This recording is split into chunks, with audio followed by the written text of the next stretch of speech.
ខ្លះមិនអាចយល់មិនអាចយល់សំបីតែដួងចិត្តខ្លួនឯងពេលវេលាក្បែរគ្នាប្រៀបដូចផ្សែងតែជាផ្សែងតែរស់សតានាថ្ងៃនោះចៃដន្យឬនិស្ស័យ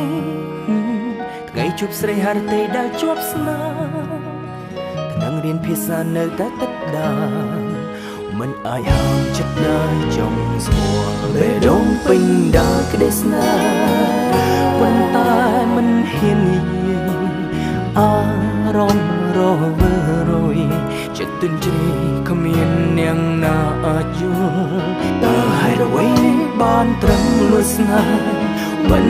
ដែលសំបីផ្ញើសារឬខលមានពេលខ្លះនាងពឹងខ្ញុំបែររវល់វេលាមិនផ្ដល់ហេតុផលបញ្ច្រាំងប្រាថ្នាសារ៉ាំងហេជាពាក្យមួយឃ្លាដែលខ្ញុំចង់ប្រាប់នាង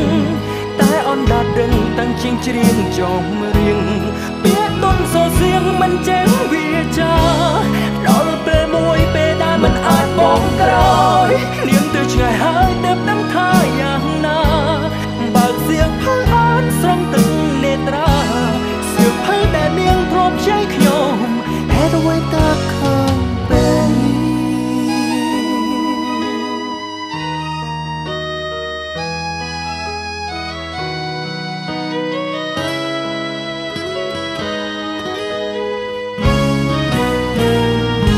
នេះដងពេញដោយក្តីស្នេហ៍